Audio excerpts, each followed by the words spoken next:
மைக்கேப் நேயர்களுக்கு வணக்கம். வணக்கம் சார். வணக்கம் சார், நேற்று ஈரான் நியூஸ் வாரை பற்றி பேசியிருந்தோம். அதில் வாசகர் ஒருத்தர் வந்து ஒரு கமெண்ட்ஸ் போட்டிருந்தாங்க. நீங்கள் சொல்கிற ஃபேக்ட்ஸ் தப்பு அப்படின்ட்டு சொல்லியிருந்தாங்க. அதுக்கு என்ன சார் பதில் உங்களுக்கு? அதுக்கு முன்னாடி சப்ஸ்கிரைப் பண்ணாதவங்க சப்ஸ்கிரைப் பண்ணால் நல்லாயிருக்கும். அந்த ஹை பட்டனு, பெல் பட்டனு இதெல்லாம் அழுத்துனீங்கன்னா நமக்கு இன்னும் கொஞ்சம் உற்சாகமாக இருக்கும். சப்ஸ்கிரிப்ஷன்றது வந்து ரொம்ப முக்கியம். அதனால் சப்ஸ்கிரைப் பட்டன் அழுத்தாதவங்க பண்ணுங்கள். அந்த வாசகரும் சப்ஸ்கிரைப் பண்ணாருன்னா நல்லாயிருக்கும். பண்ணியிருப்பார்னு நம்புகிறேன். அவருக்கு சொன்னது வந்து இந்த விஷயங்கள்லாம் எனக்கு ஓகே. ஆனால் ஈரான் எந்த காலத்துலையும் இஸ்லாமிய நாடாக, இஸ்லாமிய தேசமாக இருந்ததில்லைன்னு நான் வந்து சொன்னது, ஷாவுடைய அரசை அகற்றிவிட்டு ஒரு முழுமையான இஸ்லாமிய தேசம்னு அவங்க பிரகடனப்படுத்தி உக்காந்தாங்க. Islamic revolution. அது வந்து எங்களுடைய இது வந்து இஸ்லாமிய தேசம் அந்த அடிப்படையில் இயங்குறேன்னு. தேசமாக இருந்ததில்லைன்றதை நம்ம மறுக்க முடியாது. இருந்தது. 2 பிரிவு இருக்குது உலகத்தில், ஷியா சன்னி.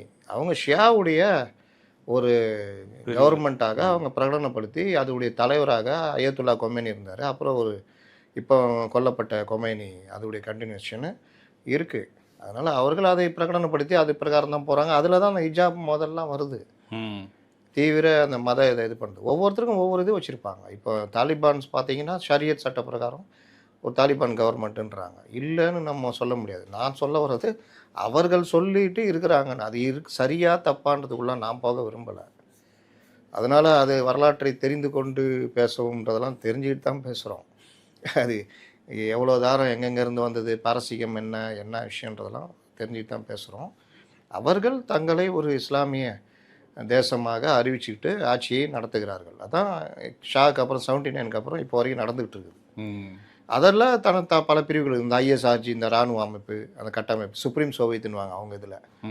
அந்த மாதிரி இது ஒரு சுப்ரீமாக இருக்குது. அது ஒரு சுப்ரீம் தலைவராக கொமேனி, கொல்லப்பட்ட கொமேனி இருக்கார். இப்போ யாருன்றதான் நேற்று நம்ம பேசணும். 1. 2வது, வளைகுடா நாடுகளோட ஈரான் பிரச்சனை, அதானே 2வது சொல்கிறார் அவர். அங்கே தான் 2 பிரச்சனை வருது. ஒன்று ஷியா சன்னி பிரச்சனை வருது, இன்னொன்று ஈரான் மற்ற நாடுகளோட ஒத்து போகலன்றது தான் பிரச்சனையாக இருக்குது. ஈரான் நம்மளோட, சைனாவோட, ரஷ்யாவோடலாம் நல்லா நட்போட இருக்காங்க, நல்லா ஒத்து போகிறாங்க. நம்ம கரன்சியில் வர்த்தகம் செய்கிற அளவுக்கு வந்துட்டாங்க. அந்த எண்ணெய் இது பைப் லைன் வழியாக ஆயில் இது, இந்த மாதிரி பல விஷயங்கள் நமக்கு நிற்கிறாங்க. ஏன் இன்றைக்கி சோனியா காந்தி சொல்லியிருக்காங்க, நமக்கு பாகிஸ்தான் விவகாரங்கள் இதில் வந்து ஈரான் அன்றைக்கி நம்மளுக்காக ஆதரவாக பேசுனாங்கன்றதெல்லாம் சொல்கிறாங்க. அப்போது அது வந்து அவர்கள் அங்கே பிரச்சனைன்றது தான் ஒரு பக்கம். கத்தார் சொல்லுது, எங்களையே அடிக்கிறீங்க, உங்களுக்கும் அமெரிக்கா தானே வாரு அப்படின்னு. உன்னையே அடிக்கிறேன்னா நீ அந்த இடத்துல இடம் கொடுத்து வச்சிருக்க, பேஸ் கொடுக்குற. இப்போ ஈரானுக்கு என்ன புது சிக்கல் வந்திருக்கு, ஃப்ரான்ஸு, ஜெர்மனு, பிரிட்டன்லாம் இடம் தர மாட்டேன்ட்டான். வார் ஸ்டார்ட் பண்ணோன்னா உங்கள் பேஸ் எனக்கு வேணும்னு அமெரிக்கா கேட்டப்போ, உன் இஷ்டத்துக்கு ஆரம்பிக்கிறேன், நான் உனக்கு எது கொடுக்கணும் அப்படின்ற மாதிரி. ஆனால் இப்போ அந்த பிரிட்டனுடைய இதெல்லாம் அடிச்ச ஆரம்பிச்சுன்னா பிரிட்டனும் நீங்கள் யூஸ் ஆதரவு கொடுத்துட்டாங்க. இப்போ ஈரானுக்கு எதிராக கண்ணுக்கு எதிராக தெரியாமல் எதிரிகள் அமெரிக்காவுடைய ஆதரவாக மாறிக்கிட்டு வர்றதையும் நம்ம பார்க்குறோம். ஆனால் நீங்கள் ஒன்று நல்லா புரிஞ்சுக்கணும், ஈரானு அழிவை பற்றி கவலைப்படாமல் அங்களுடைய தலைமை இருக்குது. நேற்றுலாம் டெல் அவிவை கண்டம் பண்ணிட்டாங்க. இஸ்ரேலுடைய தலைநகர், வாழ்க்கையிலேயே இஸ்ரேல் அளவுக்கு பாதிப்பு பார்த்துருக்காரு. இஸ்ரேல், பாலஸ்தீனம் என்ற நாடு இல்லை அப்படின்னு இவர் சொல்லியிருக்காரு அந்த வாசகர். பாலஸ்தீனம் என்கிற நாடு இல்லை, நம்பிக்கை அப்படி. அதே தான் இஸ்ரேலும். இஸ்ரேல்னு ஒரு நாடு கிடையாது. 49க்கு முன்னாடி இஸ்ரேல் இருந்ததா அவர் சொல்லுவாரா? அப்போ இஸ்ரேலுன்றதும் ஒரு நம்பிக்கை அடிப்படையில் இவர்கள் அதை உருவாக்கி மத்திய கிழக்கு நாடுகளில், வளைகுடா நாடுகளுக்கு பிரச்சனை தரணும்னு அங்கே உருவாக்கி வச்சுருக்காங்க. இதுக்குள்ளெல்லாம் போயிட்டு நான் ஒரு விஷயம் சொல்லும் பொழுது என்னன்றது தான் என்னால் சொல்ல முடியும். ஒவ்வொரு விஷயத்துலையும் உட்காந்துட்டு விவாதம் பண்ணிகிட்டு இருக்க முடியாது. அதுக்கெல்லாம் நீங்கள் வரலாறு பாருன்னா நீங்கள் போய் படிச்சிங்கன்னு தான் நம்ம சொல்ல முடியும். என்ன விஷயம்னா, ரொம்ப டீப்பாகவும் போய்கிட்டு இருக்க முடியாது. எது தப்பு எது ரைட்டுன்னெலாம் இது பண்ண முடியாது. அவர்கள் பார்வையில் அது சரியாக இருக்கும், நம்ம பார்வையில் தப்பாக இருக்கும். பாகிஸ்தான் பார்வையில் அவன் பண்ணுறது கரெக்டாக இருக்கும், ஜிகாத்துன்னுவான். நம்மளை பொறுத்த வரைக்கும் நம்ம இந்தியர்கள் தீவிரவாதம்ன்றோம். என் நாட்டுக்குள்ளே பூந்து நீ தீவிரவாத வேலை செஞ்சுன்னா நீ என்னை பொறுத்த வரைக்கும் நீ தீவிரவாதி தான், அப்படி தான் நான் பார்க்குறேன். இங்கே இருக்கிற சில இஸ்லாமியர்கள் அதை வேறு மாதிரி பார்ப்பாங்க, இஸ்லாமிய கண்ணோட்டத்தில் பார்ப்பாங்க. நாம் இந்திய கண்ணோட்டத்தோடு பார்க்குறோம். பாலஸ்தீனன்ற நாட்டுக்காக, பாலஸ்தீனம் தேசம் அமையணும்னு இந்தியா உட்பட ஆதரவு கொடுத்துட்டு இருந்தது. அப்படி ஒரு நாடே இல்லைன்னா இல்லை தான், அதை உருவாக்குறதுக்கு தான் பாடுபட்டு இருந்தாங்க அந்த யாசர் அரஃபாத்துடைய போராட்டம்லாம்.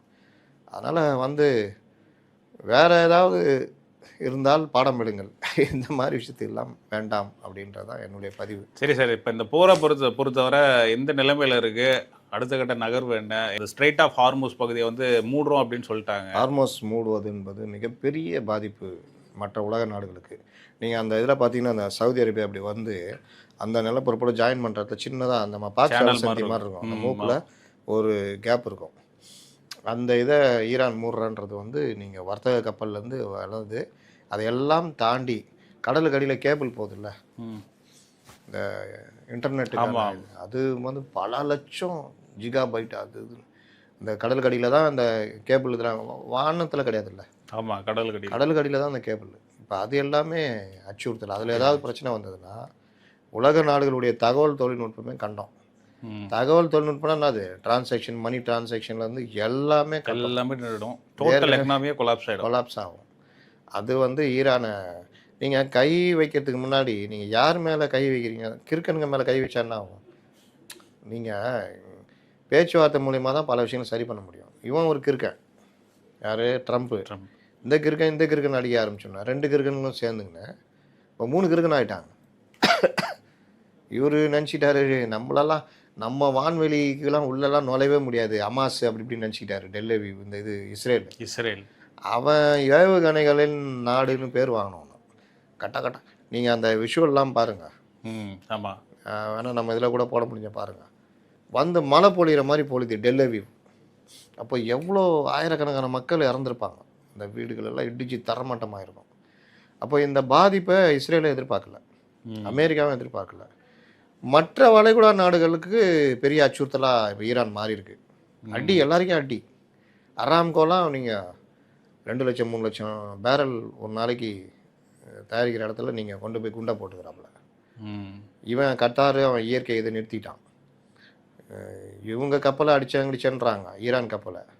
அதை விட நீங்கள் உலகத்திலே வெல்ல முடியாத சக்தின்னு சொல்லிட்டு இதை சொல்லுவாங்க. இது நம்ம அப்ரஹாம் லிங்கன் கப்பல் வார்ஷிப்பு. ஒரு ஊரே அது. ஆமாம், நிறைய ஒரு தீவியே கடலில் கொண்டு வர மாதிரி. அதில் போய் அந்த இதுக்கு அந்த ஒரு இது இருக்குது, அந்த மெசைல்லாம் போட்டு அடித்து அதை கண்டம் பண்ணிட்டாங்க, தரமட்டமாக்கிட்டாங்க. கிட்டத்தட்ட தரமட்டமாக்கல, கடல்லாம் மூழ்கடிக்கல. ஆனால் நீங்கள் பயன்படாத அளவுக்கு பண்ணாலும் முடிஞ்சதில்லை. வெல்லவே முடியாத தொடவே முடியாத கப்பலை அடிச்சிருக்காங்கன்னா அப்போ அவனுடைய வல்லமையை தப்பாக எடை போட்டுட்டு அமெரிக்கா இறங்கியிருக்குன்னு இப்போ சமாதானன்றாங்க. அவன் என் தலைவனை அழிச்சிட்டேன், என்னுடைய தான் அழிச்சிட்டேன், நான் சமாதானன்றதை நான் முடிவு பண்ணிக்கிறேன்றான். இது என்ன ஆகுனா உலக நாடுகளில் கச்சா எண்ணெய் உயர்வு, பங்குச்சந்தை வீழ்ச்சி, விலைவாசி உயர்வுன்னு பல பிரச்சனைகள். அப்போ இந்த கிறுக்கன் ஒருத்தன் மூளையில், ட்ரம்ப் மூளையில் முடிச்சது இன்றைக்கி நம்மலாம் ஒரு ஹிட்லர் மாதிரி இன்றைக்கி நம்ம உட்காந்து அனுபவிக்கிற ஒரு கண்டிஷனை இன்றைக்கி நோக்கி நகர்ந்துகிட்டு இருக்கிறோம். இந்த வாரம் எவ்வளோ சீக்கிரம் முடிவு கொண்டு வராங்களோ அவ்வளோ பேரும் நல்லது. ஆனால் அமைதி பேச்சுவார்த்தையை தான் ஈரான் வந்து நிறைவேற்றிட்டாங்களே சார். அமைதி பேச்சுவார்த்தையை ட்ரம்ப் வந்து முன்னெடுத்ததாகவும் ஈரான் நிராகரித்ததும் ஒரு தகவல். அமைதி பேச்சுவார்த்தை முன்னெடுக்கிறதுக்கு அடிக்கிற நீ யார் அடிக்கிறதுக்கு? சமாதானம் பேச போனங்க போட்டு கத்தியை வச்சு 2 கீறு கேட்டாங்கன்னா என்னங்க இது? சமாதானம் பேசுகிறோம், கடைசி வரைக்கும் சமாதானம் பேசுவோம். முடியலன்னா இன்னும் 2 பேரை கூப்பிட்டு வந்து ஏங்க அவர் எடுத்து சொல்லுங்க, சொன்னால் புரிஞ்சிக்க மாட்டேன், அப்படி தான் போவான். நீ இந்த ரவுடி பசங்க சில பேர் கொஞ்சம் லைட்டாக பேசி பட்டுன்னு அடிச்சிடுவான். இந்த சமாதானம் கிடையாது. அவங்க நோக்கம் இங்கே ஆயில் இந்த இதில் ஆதிக்கம் செலுத்தணும். ஈரான் ஒரு பெரிய அச்சுறுத்தல் நாடாக இஸ்லாமிய நாடுகளுக்கே மாறிட்டு வருது. இஸ்லாமிய நாடுகள்னா அப்போ ஈரான் இஸ்லாமிய நாடு தானே அப்படின்னு கேட்கலாம். அது ஷியா முஸ்லீம், சுற்றி இருக்குது எல்லாமே சன்னி முஸ்லீம். உலகத்தில் அதிகமாக இருக்கிறது சன்னி முஸ்லீம் தான், ஷியா முஸ்லீமு. அதுலேயும் இவங்களுக்குள்ள அந்த இதெல்லாம் உள்முரண் தனியாக இருக்குது. அப்போ இந்த மாதிரி அதை தான் அந்த நண்பர் கேட்டிருக்காரு, இஸ்லாமிய நாடு நீங்கள் எப்படி சொல்லுவீங்கன்னு. என்ன அர்த்தத்தில் சொல்கிறோன்றது புரிஞ்சிக்காமல் வார்த்தைக்கு வார்த்தை பிடிச்சிட்டுலாம் பேச முடியாது. அப்போ இந்த முரண் வந்து இப்போ எல்லாரையும் இப்போ ஈரான் அடிக்க ஆரம்பிக்கிறதுன்றது வந்து பெரிய சிக்கலில் போய் முடிய போகுது. அதனால் எவ்வளோ உலக நாடுகள் எல்லாம் தலையிட்டு, ரஷ்யா, சைனா, இந்தியாலாம் தலையிட்டு சமாதானம் பேசுகிறோம். அப்போ அதுக்கு இவங்க 2 பேரும் ஒழுங்காக இருக்கணும், அமெரிக்காவும் இஸ்ரேலும். இஸ்ரேலு ஈரான் அடிக்கிறதுக்கு என்னங்க நியாயம் இருக்குது? என்னன்னு கேட்டால் அவன் என்னை அடிக்க ட்ரை பண்ணியிருந்தான், அதனால் அடிச்சிட்டேன். எப்படி? இதுதான் பிரச்சனை. சரி சார், நம்ம இப்போ இங்கே வருவோம் சார். காங்கிரஸ் திமுக கூட்டணி பேச்சுவார்த்தைக்காக வந்து ப. சிதம்பரம் அவர்கள் வந்து சிஎம் சந்திச்சிருக்காரு. ஏன் இந்த திடீர் சந்திப்பு? எதுக்காக இந்த திடீர் சந்திப்பு? காங்கிரஸ் திமுக கூட்டணி ஒன்றும் இல்லை. காங்கிரஸ் தாவேகா கூட்டணி உச்சத்தில் போய்கிட்டு இருக்குது. இதுதான் இது வரைக்கும் இருந்த தகவல்.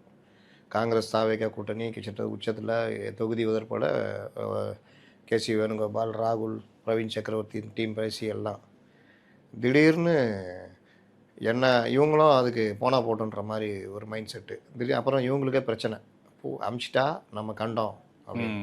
உடனே இவர்கள் சைடில் சமாதானம், கனிமொழி அமிச்சது, அப்புறம் எங்கெங்கெல்லாம் பிடிப்பாங்களா, ஆளை பிடிப்பாங்கல்ல, ஆமாம், அந்த மாதிரிலாம் பிடிச்சி யார் இதுக்கு மாதா ராஜமாதா இருக்காங்கல்ல, காங்கிரஸை முட்டு சந்து கொண்டு போகிறதுல மிக முக்கிய பங்கு வகித்தவங்க அந்த ராஜமாதா சோனியா காந்தி. சோனியா காந்தியை போய் பிடிச்சி என்னங்க அவங்க புள்ள இந்த மாதிரி பண்ணுகிறாப்புல சொல்லுங்கள். அப்புறம் சோனியா காந்தி எல்லாம் அந்த கமிட்டி கூடி ராகுலை ஒதுங்க சொல்லிட்டு கார்கே கையில் மீண்டும் பவரை கொடுக்குறாங்க. கார்கே யார்? முட்டு சந்து கூட்டு போதில் முன்னணியில் இருக்கிறவர். திமுக கூட கூட்டணி பேச்சுவார்த்தை மீண்டும். அதனுடைய விளைவு தான் சிதம்பரம், இவர் செல்வ பெருந்தகை. சிதம்பரத்துக்கு என்ன அக்கறை? அதான் திடீர் திமுக கூட இருந்தால் தான் சிதம்பரத்துக்கு லாபம். 28 மீண்டும் எம்பி ஆகலாம். ஏன் அங்கே போனால் தரமாட்டாங்களோ? இருக்குமோ இல்லையோன்னு யாருக்கு தெரியும்? ஒரு டவுட்டில் இங்கேனா ஒரு உண்டுன்னு தெரியும்ல. ஆனால் ஒரு 60 எம்எல்ஏ ஜெயிச்சாங்கன்னு வச்சுக்கோங்க, ஏதோ நமக்குன்னு உண்டானது உண்டுன்னு தெரியும்ல. இவங்களாம் அந்த மாதிரி இது. ப்ளஸ்ஸு செல்வ பெருந்தகை கேட்கணுமா, லேட்டஸ்ட்டாக திமுக சேர்ந்தாப்புல ஏற்கனவே ஒத்துருக்கிறார் உள்ள, இந்த பீட்டர் அல்பன்ஸ் மாதிரி. அதனால் இவங்கெல்லாம் இது பண்ணி இன்றைக்கி காலை போய் அப்பாயின்மெண்ட் வாங்கிட்டு 12:30 மணிக்கு பார்த்து பேசியிருக்காங்க. எனக்கு வந்த தகவல் 31 தொகுதிகள் இவங்க நிற்கிறாங்க, அவங்க 28 தரேன்றாங்க. அதே டெய்லர், அதே கடை, அதே வாடகை. அன்றைக்கி 60, 63, இன்றைக்கி 28, 31. அதனால் ஏதோ ஒரு வகையில் முடிச்சு பண்ணுவாங்க, முடிச்சு பண்ணிவிடுவாங்க. கிட்டத்தட்ட இப்போ காங்கிரஸ் இங்கே தான் இருக்கும். ஆமாம், டிவிகே சைடு போல் மானங்கட்டு போய் இங்கே இருக்கும். அப்படி சொல்லுங்கள் ப்ராக்கெட்டில், மானங்கட்டு போய் இங்கே இருக்கும். மீண்டும் மானங்கட்டு போய் இந்த கூட்டணியை நாங்கள் தொடர்கிறோம் அப்படின்னு.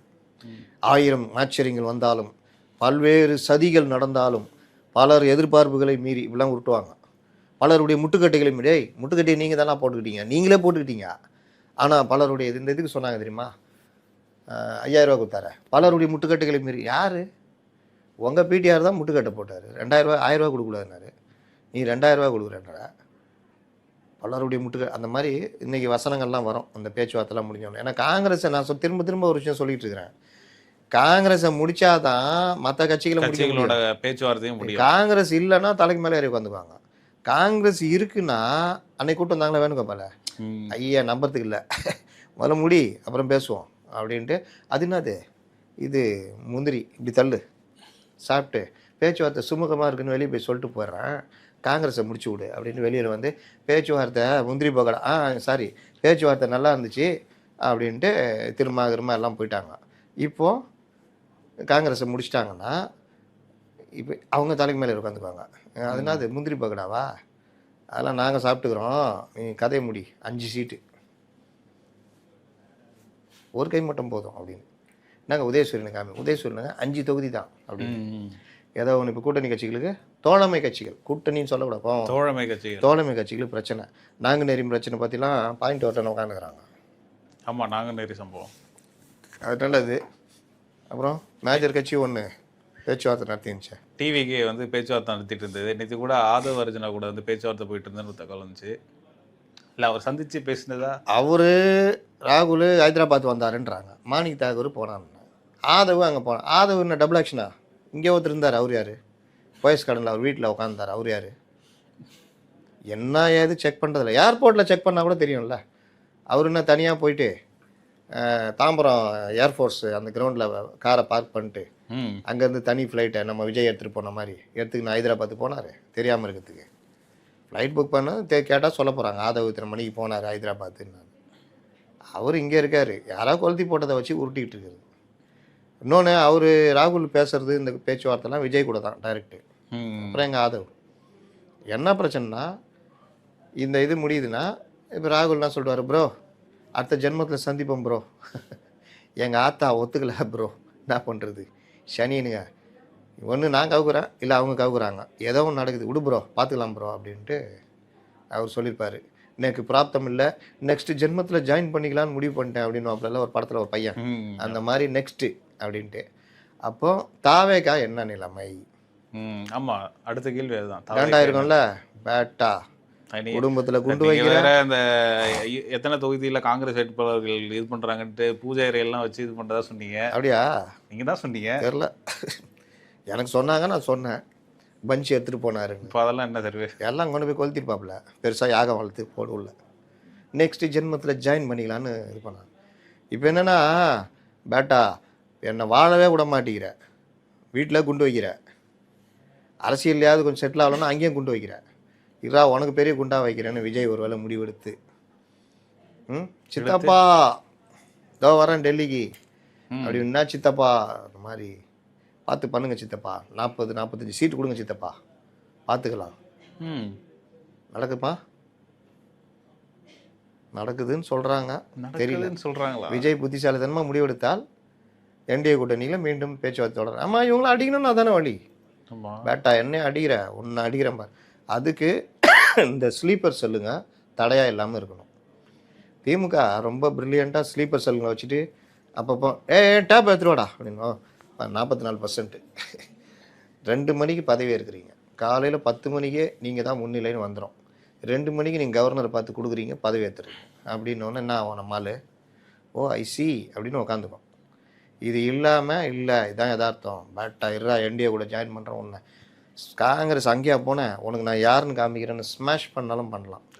கிட்டத்தட்ட ஆமாம் சார். ஃபஸ்ட்டு காங்கிரஸ் வந்து டிவிக்கே வருதுன்றீங்க, இப்போ டிவிக்கே வரல, காங்கிரஸ் தனியாக போயிட்டு டிவிக்கே அங்கே போகுதுன்றீங்க. ஆமாம், போகலாம். ஏன்னா அப்படியும் தகவல் ஓடிக்கிட்டு இருக்குது. இல்லை போகலன்னா மொத்தமாக போகலாம், யாருக்கு சொல்ல முடியும். என்டிஏக்கு போனால் 40 சீட்டு தாராளமாக. நேற்று யாரோ ஒருத்தர் சொன்னார, ஒரு பெரிய கட்சி எங்களோட இணைய இருக்கிறதுன்னு. யார் சொன்னா? யாரோ ஒரு பெரிய தலைவர் தான் சொன்னார். சொல்ல முடியாது. இல்லை சார், பிஜேபிக்கே வந்து 25 சீட்டு தான் போது எப்படி ஏங்க, இவங்க 20%க்கு மேலே வச்சுருக்காங்க, பெரிய கட்சி, அதெல்லாம் கொடுத்துருவாங்களா? இல்லை, அது ரொம்ப நாளாக இருக்கக்கூடிய கட்சிக்கு 25 அப்படின்னும் போது புதுசாக வர கட்சிக்கு ஒரு 6% வச்சு கரெக்டாக பார்க்கணும்னா பிஜேபி 6%, இவங்க 20% வச்சுருப்பாங்க. அப்போ 45, 25 எவ்வளோ, 70? இவருக்கு ஒரு 15 கொடுப்பாங்க, 85. டிடிவிக்கு 5, 80. மற்றவங்க எல்லாத்தையும் இதில் நிற்க சொல்லுவாங்க. அப்போ 80னா 154, 150, 154 தொகுதி அதிமுக. அந்த கால்குலேஷன் கரெக்டாக இருக்கும். ஆனால் இவங்க புத்திசாலித்தனமாக முடிவெடுக்கணும். எனக்கு லைட்டாக தகவல் கசியுது, உறுதிப்படுத்தாமல் நம்ம பேச முடியாது. புதுசாக ஒரு தகவலை ஒரு கேள்விக்குறியோட போட்டு வச்சுருவோம். தாவேகா மீண்டும் என்டிஏ கூட்டணியில் தாவேகா அப்படின்னு. அதோட இந்த விவாதத்தை நிறைவு செய்வோம். சரி சார். அடுத்தது இபிஎஸ் அவர்கள் வந்து டெல்லி பயணம் போயிட்டு அமித்ஷா மீட் பண்ணாங்கன்னு சொல்கிறாங்க. கிட்டத்தட்ட 40 நிமிஷம் வந்து பார்த்து பேசினாங்க சொல்கிறாங்க. என்ன பேசினாரு? நிறையா கோப்புகள்லாம் கொண்டு போனாருன்னு சொன்னீங்க, என்ன பேசினாங்க? நான் நேற்றே சொன்னேன், கூட்டணி பேச்சுவார்த்தைக்கு போகவில்லை. இப்போ இபிஎஸ் வந்து 45 நிமிஷம் சந்திச்சார், ஏதோ போயிட்டு அப்படி பேசிட்டு வந்தாருன்ற மாதிரிலாம் உருட்டுறாங்க. ஆக்சுவலாக கிட்டத்தட்ட சம்மந்தமாக 5-6 மணி நேரம் சந்திச்சிருக்காரு. மத்தியான சாப்பாடு அவர் கூட சாப்பிட்ருக்காரு. ஃபுல்லாக கொண்டு போய் டாக்குமெண்ட்லேருந்து எல்லாம் கொடுத்து பெரிய அளவில் ஆலோசனை போயிருக்கு. நம்ம மட்டும்தான் அதில் ரிவீல் பண்ணுறோம், வேறு யாருக்கும் தெரியாது. நமக்கு வந்த தகவலை நம்ம டெல்லி தகவலாம் வச்சு நம்ம வாசகர்களுக்கு சொல்கிறோம். அவர் நீங்கள் இந்த மாதிரி தாவேகா நம்ம கூட்டணியில் வரல, காங்கிரஸ் இந்த பிரச்சனை இருக்குது, கூட்டணிக்கு நாங்கள் வந்த புதுசில் பல விஷயங்கள் பேசணும். கிட்டத்தட்ட 6-7 முன்னாள் அமைச்சர்கள், ஏகப்பட்ட டிராஃப்ட்டுகள், ஏகப்பட்ட ஃபைல்கள் நம்பி எடுத்து கொடுத்துருக்காங்க. நம்பி இப்போ இருக்கிற அமைச்சர்கள் இது பலருடைய இந்த முறைகேடுகள் இது சம்மந்தமாக கொடுத்துருக்காங்க. ஆனால் எதுவுமே நடக்கலை. அப்புறம் எப்படி தான் உங்களை நம்பி நாங்கள் வர்றோம், நீங்கள் சொன்னீங்க டிடிவி எவ்வளோ பிரச்சனை சொன்னீங்க, இது பண்ணிட்டோம். ஓபிஎஸ் சொன்னீங்க நாங்கள் முடியாதுன்னு, ஓபிஎஸ் யாருன்னு காமிச்சிட்டு போயிட்டாரு, நீங்களே பார்த்தீங்க. இப்போ சசிகலா ஒரு கட்சி ஆரம்பிச்சுட்டு எனக்கு எதிராகவே பேசிக்கிட்டு இருக்கிறாங்க.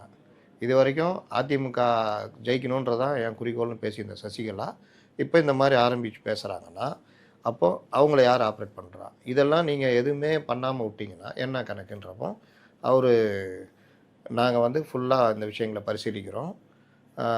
சில சட்ட சிக்கல்கள், இன்னும் சில சிக்கல்லாம் இருக்குது, அதெல்லாம் நாங்கள் வந்து சரி பண்ணிட்டு வரோம். அநேகமாக இந்த மாதத்தில் எல்லாமே சார்ட் அவுட் ஆகும். சசிகலாவிடம் என்ன முறையில் கன்வே பண்ண முடியுமோ அதை வந்து நாங்கள் கன்வே பண்ணிவிடுவோம் அப்படின்ற மாதிரி. கன்வே பண்ணினா என்ன மாதிரி சார்?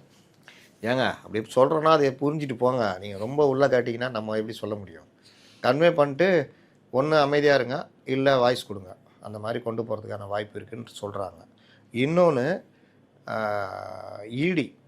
இடி அதிகாரி வந்தார் சொன்னோம்ல, இங்கே வந்து நடத்தின ஆலோசனையில் மொத்தமே ஒரு 8, 10, 15 ஹையர் அஃபீஷியல்ஸ் தான் இங்கே தமிழ்நாட்டுக்கு சவுத் இந்தியாவுக்கு இருப்பாங்க. அதில் இருக்கிறதுல பெரும்பாலும் எப்படி கரப்டாக இருக்காங்க, என்னென்ன பண்ணியிருக்காங்கன்ற டீட்டெயில் ஃபுல்லாகவே எடுத்துகிட்டு இருக்காங்க.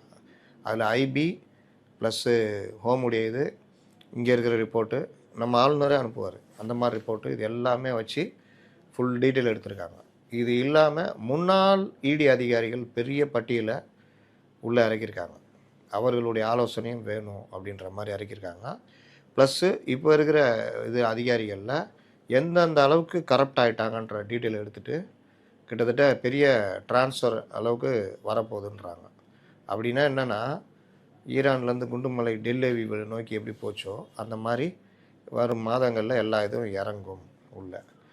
இன்னொரு திமுகவுக்கு பெரிய சிக்கல் இந்த கவர்மெண்ட்டுக்குன்னா, இவர்கள் அந்த டாஸ்மார்க் எதிர்த்து போட்ட வழக்கு, அது இடைக்கால தடை எதிர்த்து இவர்கள் ஓப்பனாக அடிச்சிட்டாங்க அன்றைக்கி இடி. எங்களுக்கு ரைடு நடத்துறதுக்கு உரிமை இருக்குங்க, எங்களுக்கு வந்து இந்த இதெல்லாம் இருக்குது, பிஎம்எல் ஆக்ட் பிரகாரம் எங்களுக்கு இது அந்த பேசிக் ப்ரிடிகேட் அஃபென்ஸ் இருந்தாலும் நாங்கள் இறங்கி பண்ணுவோம், அது தடுக்கிறதுக்கு யாருக்கும் இது கிடையாது, அது எங்களுடைய ரைட்ஸ், பிஎம்எல் ஆக்டில் இதெல்லாம் கொடுத்துருக்கு அப்படின்னோடனே ஜட்ஜால் ஒன்றும் பண்ண முடியல. அப்படியா, அப்போ விஜய் மண்டல் வழக்கு வரும்ல, அது ரைட்ஸ் சம்மந்தமான ஒரு வழக்கு இருக்குது, அந்த தீர்ப்பு வந்தால் பிறகு நீங்கள் முடிவு பண்ணீங்கன்னா நான் இப்போ ஒன்றும் சொல்கிறது இல்லைன்னு அப்படி பாலை தட்டி விட்டு அவர் இப்படி போயிட்டார். இப்போ அது வந்து ஏப்ரல் 2 வருது தீர்ப்பு. சார் தீர்ப்பு அது பிஎம்எல் ஆக்ட்லாம் நீங்கள் தொட மாட்டாங்க, ஏன்னா இன்டர்நேஷ்னல் லா அது. அப்போது அந்த இதெல்லாம் வந்து கொடுக்கும் பொழுது மீண்டும் டாஸ்மார்க் வழக்கு ஓப்பன் ஆக வாய்ப்பு இருக்கிறது. அதுக்குள்ளே எலெக்ஷன் தேதியும் அனௌன்ஸ் பண்ணிவிடுவாங்கல்ல, கோட் ஆஃப் கான்டக்ட் வந்துடும் ஒன்று. அப்போ எப்படி இருப்பாங்கன்னு பார்த்துக்குங்க.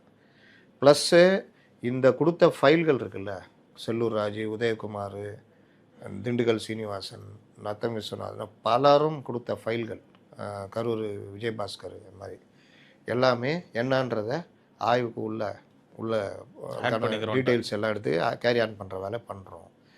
இடியில் இங்கே இருக்கிற தவறுகள், யாவாவும் கனெக்டனில் இருக்கான், யாவாவும் கரப்டாக இருக்கிறான், எல்லாரையும் களை எடுக்கிறது அல்லது சரி பண்ணுற வேலையை அதையும் பண்ணுறோம்ன்றது. அதே ஏப்ரல் 2 பொன்முடி வழக்கில் அமைச்சர் பொன்முடி வழக்கில் தீர்ப்பு வர இருக்குது. மறுபடியும் 3 வருஷம்னா மறுபடியும் தகுதி இருப்புலேருந்து எல்லாம் போயிடும். அப்போ இந்த தடவை அவருக்கு சீட்டும் இல்லைன்ற மாதிரி போகுது. இப்போது எடப்பாடி பழனிசாமியுடைய சந்திப்பில் பல்வேறு விஷயங்கள் பேசப்பட்டதில் முக்கியமான விஷயங்கள் இப்போ நான் சொன்ன விஷயங்கள் எல்லாமே. அப்போ என்னென்ன பண்ணலாம், ஏது IAS officers, IAS IPS officers list, இதில் என்னென்ன பண்ண போகிறீங்க, என்னன்றதை யார் யார் எதில் சம்மந்தப்பட்டிருக்காங்க, அவர்கள் எப்படி கரெக்டாக இருக்காங்க, இந்த மாதிரி பல விஷயங்களையும் அவருக்கு நேரடியாகவே அதுலேயும் பல விஷயங்களை ஹோம் தானே எல்லாத்தையுமே ஹோமுக்கு பார்வைக்கு போகுது, ஹோம் கவனத்தில் எடுக்க போகுது. இந்த விவகாரத்தில் இல்லாமல் இங்கே தமிழகத்தில் இருக்கிற ரிபல் லீடர்ஸ், திமுக ஆதரவாக இருக்கிற லீடர்ஸ் உடைய சில டீட்டெயிலையும் கொடுத்துருக்காரு. அதுவும் வந்து எந்தெந்த விஷயத்தில் நான் பண்ணணும், கரெக்ட் பண்ணணும்னு நான் பார்த்துக்கிறேன்னு. மொத்தத்தில் ஃபுல் ஃப்ளெட்ஜில் இதில் எப்படி இறங்குறதுன்றது. இதோட கூடுதலாக சேர்த்து நான் சொன்னேன்ல, விஜய் உடைய நிலைப்பாடு என்ன. ஆமாம், காங்கிரஸ் தாவேகா சேர்ந்தா என்ன, இல்லை காங்கிரஸ் திமுக இருந்தால் என்ன, இப்போ அந்த விவகாரத்தில் எப்படி போகிறதுன்றதையும். இப்போ ஒருவேளை நேற்று காங்கிரஸ் மீண்டும் திமுக போச்சுன்னா மீண்டும் விஜய்கிட்ட ஏதாவது ஸ்டார்ட் பண்ண முடியுமா பேச்சுவார்த்தைகள் என்பது பற்றியும் ஆலோசிக்கப்பட்டிருக்கிறதாக தகவல். ஏன்னா அவங்க தான் டைரெக்டாக விஜய்கிட்ட பேசணும், அதனால் அப்படி கூட நடக்கலாம். ஏன்னா விஜய்க்கு இப்போ சில உண்மைகள் புரிஞ்சிருக்கோம்ல, அடி எப்படி விழும், அது எப்படி இது பண்ணுறதுன்னு. இன்றைக்கி பார்த்தீங்கன்னா கடுமையான ஒரு அறிக்கை வந்திருக்குது, பாராட்ட வேண்டிய விஷயம். விஜய்கிட்ட இருந்த அந்த அறிக்கை உடனே அந்த நாங்குநேரி இது கேள்வி கணைகள் நறுக்குன்னு ஈரான் மெசைல் மாதிரி இறங்கியிருக்குது. அப்போ அந்த விவகாரங்கள் எல்லாமே விஜய் ஏதோ ஒரு முடிவோடு இறங்குறாரோ அப்படின்ற ஒரு இது இருக்குது. அதனால் எடப்பாடி பழனிசாமியுடைய பயணம் ஓரளவுக்கு தமிழகத்தில் வேறு சில பல மாற்றங்களை மார்ச் மாதம் ஏப்ரல் மாதங்களில் கொண்டு வரும் என்று எதிர்பார்க்கலாம். சரி சார், நாளைக்கு வேறு தாவேகா பொதுக்கூட்டம் இருக்குது தஞ்சாவூரில். நீங்கள் வேறு சொன்னீங்க இந்தியா கூட டாக்ஸ் போயிட்டு இருக்கு அப்படின்ட்டு. போய்கிட்டு இருக்கு சொல்கிறேன். அதான் ஆரம்பிக்கிறதுக்கு போறதுக்கான வாய்ப்பு, மீண்டும் வாய்ப்புகள் வளர்றதுக்கு இருக்குன்னு வாய்ப்பு சொன்னீங்க. இருக்குது. மறுபடியும் பூ எடுத்து நீட்டலாம், ஐ லவ் யூன்லாம், ஹாய் போயிட்டான் ஃப்ரெண்டு நான் இருக்கிறேன் அப்படின்னு பண்ணலாம். அவருக்குமே சில பிரச்சனைகள் போயிட்டு இருக்கு. இந்த சூழ்நிலையில் நாளைக்கு என்ன எதிர்பார்க்குறீங்க? இதில் மாதர் சங்கம் விஜயுடைய மனைவி சங்கீதாவை விஜயுடைய ரசிகர்களே திட்டுகிறார்கள், இது நாங்கள் ஏற்றுக்கொள்ள மாட்டோம். ஆச்சா போச்சா. இந்த நடிகர்கள் நடிகைகள் மட்டும்தான் மாதர் சங்கம் வருமா? ஒரு காலத்தில் திண்டுக்கல் இது சிதம்பரம் பத்மினி காவல் நிலையத்திலேயே பாலியல் பலாத்காரம், பல போலீஸாரால் பாலியல் பலாத்காரம், குடும்பத்தை கணவனை கொன்னாங்க, வாச்சாத்தி, இது மாதிரி பல விவகாரங்களுக்கு போராடிய மாதர் சங்கம் இன்றைக்கி உக்காந்து கேட்க வேண்டிய விஷயம் கரெக்டு. ஆனால் நீங்கள் யாருக்கு கருவியாக இருக்கீங்கன்றது தான் மேட்ரு. விஜய் உடைய விவகாரத்தை யாருமே வாய் திறக்கல. அந்த ஹை லெவலில் இருக்கிற லீடர்ஸ் யாருமே சங்கீதாக்கு எதிராக எதுவுமே பேசலை. ஏன்னா அது முழுக்க முழுக்க நீதிமன்றத்தில் இருக்கிற விவகாரம், விஜய் சங்கீதா சம்மந்தப்பட்ட விவகாரம். அதனால் அதில் விஜய் கூட எந்த பதிலும் சொல்லலை. திட்டுறது எல்லாம் பார்த்தீங்கன்னா ஃபேக் ஐடி. அது விர்ச்சுவல் வாரியர்ஸா விஜய் ரசிகர்களா அப்படின்னு பார்த்தீங்கன்னா நீங்கள் ஒன்றும் முடிவெடுக்க முடியாது. ஆனால் இவர்கள் முடிவெடுத்து ஆடு நனையுதேன்னு ஓனாய் அழுவுது. ஐயோயோ இந்த மாதிரிலாம் திட்டுறீங்களே நியாயமா, உங்களுக்கு பலத்த கண்டனம்னு. நல்ல விஷயங்க பாராட்டுறேங்க. அதே நேரம் 2 வயது குழந்தையை பாலியல் பலாத்காரம் செய்து கொலை செய்த அந்த திமுக நபரையும் கண்டிக்கணுமா வேணாமா? நாட்டில் சட்டம் ஒழுங்கு என்ன நிலமையில் இருக்குது? 2 வயது குழந்தை கூட பாதுகாப்பு இல்லை. ஏன் மாதர் சங்கம் எங்கே போச்சு? கோபம் வரணுமா வேணாமா? ஏன் கேட்கல? எங்கே இருக்கீங்க? யாருக்காக இருக்கீங்க நீங்கள்? பெண்கள் குழந்தைகள் பாதுகாப்புக்கு எவ்வளோ பிரச்சனை ஆகிட்டு இருக்குது. ஒரு போலீஸுக்காரன் ஒரு பொண்ணு வருது, கூட்டு போய் பாலியல் பலாத்காரம் பண்ணுறான். அதாவது 15 வயசு ஃப்ரெண்டோட அந்த பொண்ணு எங்கேயோ வெளியே போயிட்டு மறுபடியும் வீடு திரும்புது. அதை நம்ம வீட்டில் கொண்டு போய் விட்றோன்னு கொண்டு போய் பாலியல் பலாத்காரம் பண்ணுறான். அப்போ எங்கே போச்சு மாதர் சங்கம்? 1-2 சம்பவமாக நடக்குது பெண்களுக்கு எதிரான குற்றங்கள். ஒரு போராட்டம் நடத்திருப்பீங்களா? ஒரு அறிக்கை இந்த மாதிரி வந்திருக்குமா? இவர்கள் திமுகவுடைய கைகூலிகளாக, கூட்டணி கட்சியுடைய பெரிய கட்சி திமுக, அதனுடைய கைகூலிகளாக மாறிவிட்டார்கள். நேற்று கூட அந்த அருணன் ஏதோ ஒன்று போட்டிருந்தார், எடப்பாடி பழனிசாமிக்கு எதிராக ஏதோ ஒன்று. நான் ஒன்று போட்டிருந்தேன், அங்கே 2 வயசு குழந்த இது பண்ணது பாருங்க அப்படின்ட்டு. இந்த அவை சண்முகையில் அழுதுகிட்டு இருப்பாப்புல ரொம்ப. இன்னும் அப்போ அவை சண்முகை எனக்கு இல்லையா அப்படி இப்படின்னு. அவை சண்முகை உனக்கு இல்லை அப்படின்ட்டு அப்படியே கமல் அப்படி பார்ப்பாப்புல. அந்த சரவணை அவன்கிட்ட காசு உனக்கு கொடுத்துட்டானா? இல்லை, அதை போய்கிட்டு இருக்காமா. டேய் நில்றா, அதோ வரேன்டா அப்படின்னு. செட்டியார் அந்த மாதிரி போவார்ன்ற மாதிரி காமா. அந்த மாதிரி அங்கே போய் பாருங்க அப்படின்னு போட்டிருந்தேன். இன்றைக்கி இவர்கள் வேலையெல்லாம் அது. அருணன் யார்? மிகப்பெரிய எழுத்தாளர், மார்க்சியவாதி எல்லாம். ஆனால் இந்த கருவியாக அவர்கள் பயன்படுகிறார். என் ராமு எவ்வளோ பெரிய ஆள், இன்றைக்கி ஜூனியர் ஆர்டிஸ்டாக முதலமைச்சருடைய குறும்படத்தில் நடிக்கிறார். திருமாவளவன் நடிக்கலாம், ஏன்னா அவங்க தோழமை கட்சிகள். நீங்கள் ஏங்க நடிக்கிறீங்க? மரியாதை போதில்லை அப்படின்னா நான் இதெல்லாம் வாழ்த்துவேன்பா.